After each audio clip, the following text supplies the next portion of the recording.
Salut les timbrés! Bienvenue sur la nouvelle vidéo du Rendez-vous des timbrés. Aujourd'hui, une découverte typiquement australienne d'un des plus anciens mammifères encore en vie. Si l'Australie vous intéresse, n'hésitez pas à aller dans la playlist Australie pour y découvrir les vidéos sur le sujet. En cas de besoin, l'épisode numéro 1 est consacré à la terminologie de la philatélie. Je ne vous en dis pas plus, bonne vidéo à tous. Information philatélique. Thème l'Australie. Sous-thème les animaux. Pays de sortie Australie. Date de sortie 16 décembre 2019. Designer graveur Sonia Young, Australia Post Design Studio. Nombre d'exemplaires, chiffre inconnu. Valeur faciale 2,2 $ australiens. Taille du timbre 37,5 sur 26 mm. Référence hiver italier AU 4841. Description du timbre. Regardons maintenant notre timbre de près. Comme mentionné dans les vidéos précédentes, 2 mentions sont obligatoires pour une utilisation postale du timbre. La première, le nom du pays émetteur dans sa propre langue, Australia. La seconde, la valeur faciale du timbre. Elle est ici de 2,20 $ australiens. Tout comme le timbre australien présenté dans l'épisode 5, ce timbre ne comporte aucune autre mention philatélique facultative, qui pourrait nous en dire plus. Le dessin représente l'échidné vu de profil. Le seul détail qui nous donne une précision supplémentaire, le nom de l'animal en anglais, est la mention en haut à droite, Echidna. La prochaine diapositive correspond par écrit au texte de la description du timbre que vous venez d'entendre. L'échidné à bec court, carte d'identité. Classe, mammifère. Ordre, monotrème. Cet ordre a été défini en 1838 par Charles-Lucien Bonaparte, biologiste, zoologiste, ornithologue et homme politique français, neveu de Napoléon Bonaparte.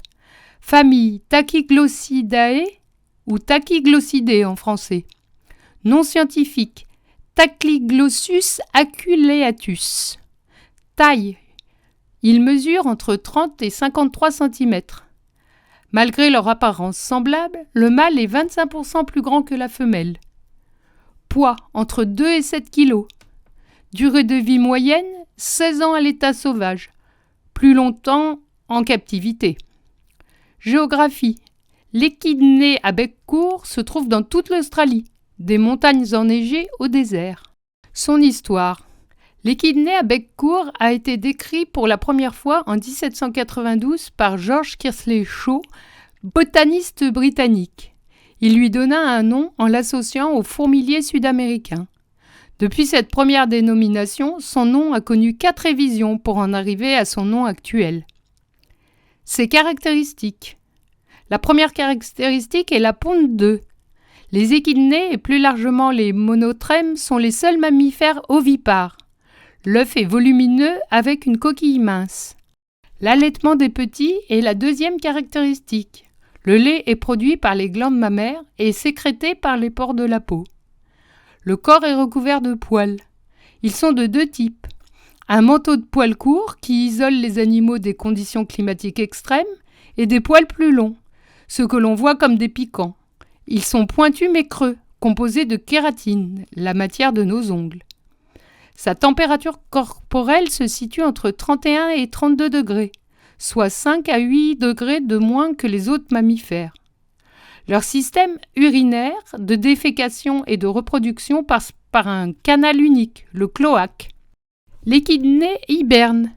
Au cours de son hibernation, la température de son corps est très proche de celle du sol qui l'entoure et peut descendre jusqu'à 4,7 degrés.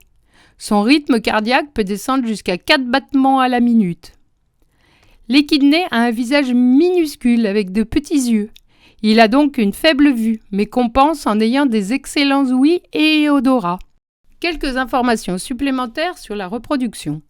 Un groupe d'une dizaine de mâles peut suivre une femelle pendant des jours, durée qui peut aller jusqu'à 4 semaines, jusqu'à ce que celle-ci s'arrête et s'étire. Elle est prête à s'accoupler avec le mâle qui repoussera les autres. Une vingtaine de jours après, la femelle pond l'œuf unique, puis le dépose dans sa poche ventrale. Il y est couvé pendant 10 jours avant d'éclore.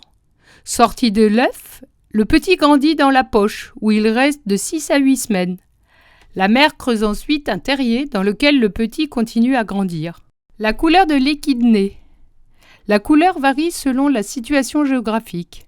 Brun clair dans les régions septentrionales plus chaudes, plus foncé avec une fourrure plus épaisse plus au sud. En Tasmanie, région la plus froide où vivent les équidnés, ils sont de couleur noire. Que mangent les équidnés ? Les équidnés mangent des termites et des fourmis. Celles-ci sont attrapées par une très longue langue, collante et flexible, qui peut faire jusqu'à 100 mouvements de va-et-vient à la minute. Son museau, appelé bec. Son museau est à la fois mince et allongé. Il sert à la fois de bouche et de nez. À son extrémité, au-dessus, les narines. En bas, une très petite bouche avec des mâchoires édentées qui ne s'ouvrent que de 5 mm, d'où sort la langue dont on a parlé auparavant. L'équidné à bec court possède 400 électrorécepteurs dans son museau, qui lui permettent de localiser ses proies en détectant les signaux électriques qu'elles émettent. Ses membres. Courts et robustes, placés sur les côtés de son corps, ils permettent à l'équidné de creuser rapidement. Ses pattes antérieures sont munies de 5 griffes plates pour creuser. Ses pattes postérieures, dirigées vers l'arrière, permettent de repousser la terre pendant qu'il creuse facilement. La deuxième griffe de chaque patte arrière, extra longue, est utilisée pour la toilette, peigner et gratter la saleté et les insectes de la fourrure et des épines. 4 autres timbres australiens sur l'équidné. Je vous les présente avec, quand je l'ai trouvé, la référence hiver été liée et la date de sortie.